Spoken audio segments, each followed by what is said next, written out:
Greetings YouTube, DecKrash, better known as Brandon here. Okay, I guess I'm making this because I guess I was just a little bit bored. And something just caught my eye. I just wanted me to, maybe I just wanted to do another little bit of nerd gushing or something like that. I am going to be doing some more religious based vlogs as well. So don't think I'm done with that. Anyway, I want to know, how many of you have seen a little new show on Fox called Terra? You know, for those of you who haven't seen it, basically it starts off in the future in the 22nd century. The Earth is like horribly polluted and is on the verge of just a complete environmental collapse. The human race is basically on its last legs. The air is so bad you have to go outside with a rebreather mask on. But fortunately, they found this little. The human race has lucked out and found like a hole in time, basically, some sort of a time portal or something that leads back 85 million years into the past, into the time of the dinosaurs. So what they do is that they, since the trip is only a one-way trip, they feel that it's a new chance for the human race to start over, you know, to give it a fresh start, long before they even were supposed to have appeared on the scene anyway.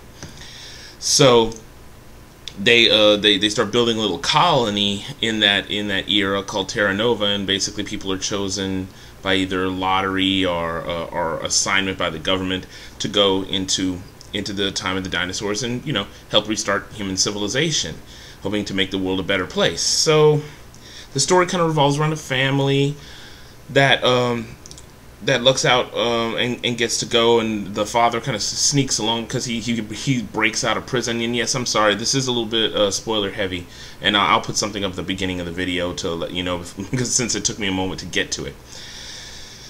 And so he sneaks along with his family into the time portal and is now sort of a new addition to the colony that wasn't expected. But you know, it's about the family. It centers on that particular family making their way in this past era and learning the ropes and everything like that. So far we've seen, and it's also shown like a few interesting little conspiracies going on with like a splinter colony that is fighting against the Terra Nova colony and such. So it's got a little bit of intrigue peppered in, plus of course situations that involve the mother and the father and their 3 children.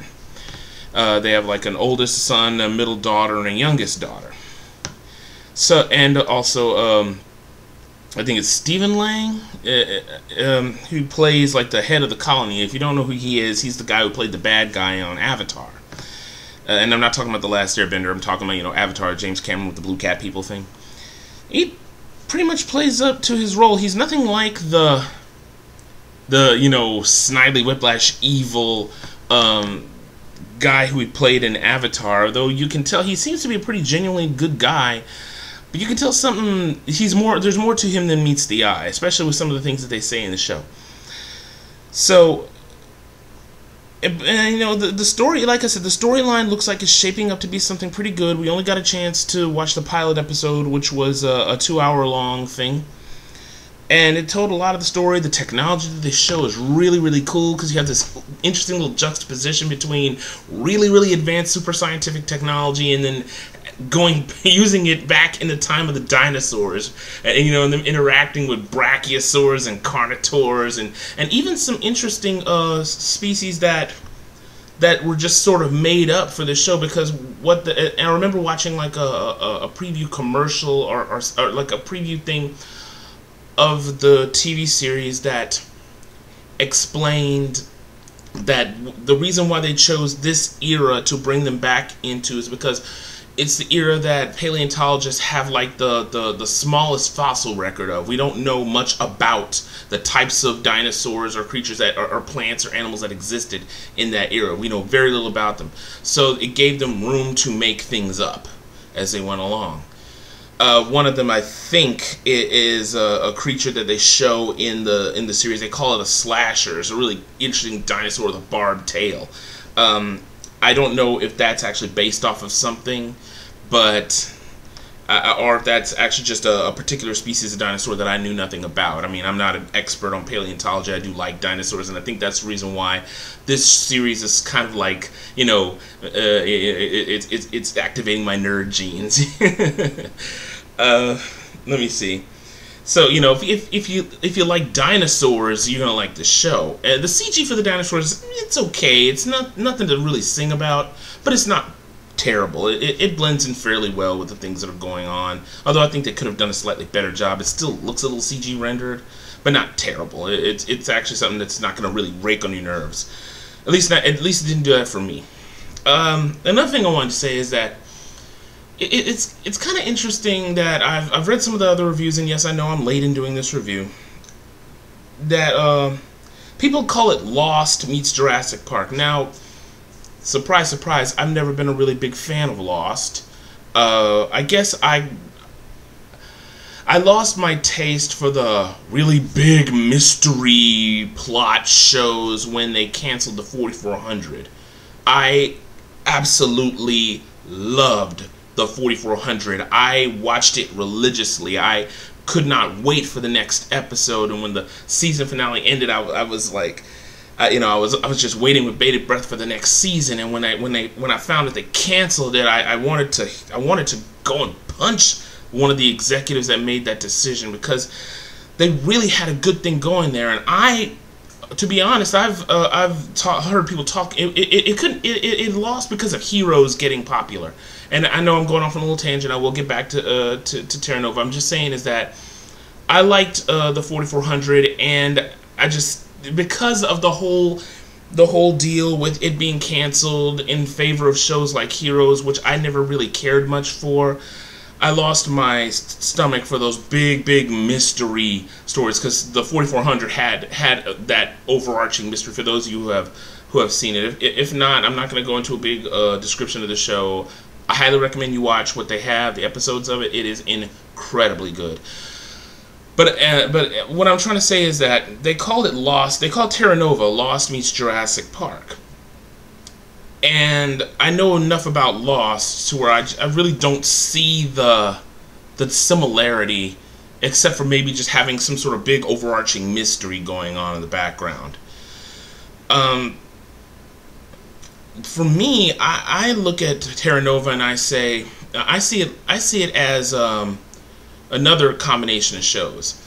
For those of you who grew up in the late 80s, early 90s, I was born in the 70s, by the way. I am a child of the 80s, but I remember this show.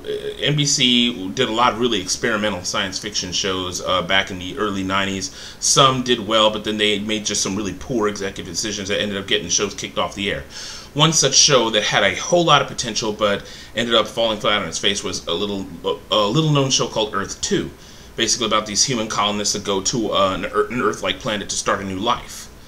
And so if any of you have ever seen any of Earth 2, you know what I mean when you see that. Terra Nova is a lot like Earth 2 meets Jurassic Park. Because the show centers around a family. Actually, it centers around a core group of the colonists and their lives on a strange alien world. Well, this particular show, Terra Nova, is the life of a family on well, it may as well be an alien world, since the life forms on it are completely different from anything that they would have known. Not that there were that many life forms that existed on Earth at their time, because of just such environmental damage. But anyway, it looks more to me like Earth 2 meets Jurassic Park, with a tiny bit of Swiss Family Robinson thrown in the mix. So on the whole, I'm really liking the way it's coming out, and I think what I'm going to do is I might just go ahead and start doing maybe a little series of reviews of each episode of Terra Nova, because this is a series that has captured me in a way that I have that I haven't been captured since maybe Stargate SG-1 or Stargate Atlantis. So, and I loved those two series. Stargate Universe, I just couldn't get into it. It looked to me like Sci-Fi Channel was trying to just remake Battlestar Galactica, and that just didn't sit well with me. But anyway, I think what I'm going to do is I'm going to go ahead and maybe make this the first of a series of videos talking about the various episodes. of Terra Nova. So expect more from me, because I'm a nerd. So anyway, ladies and gentlemen, I really would like to hear some of your thoughts on the series if you've seen it. Leave a comment down below. Just remember, as always, keep it civil, please. And if you didn't like it, I don't care. You didn't like it. That's cool. I might, debate with you on some things. But I don't want to see people being just jerks about it, like, oh man, this thing sucked and you suck for listening to it, and that kind of stuff. No. I will erase that very, very quickly. As always, keep it civil. So, I can't wait to hear what you guys have to say. So, until next time, this is DecKrash, better known as Brandon. And as always, stay lucky and stay blessed.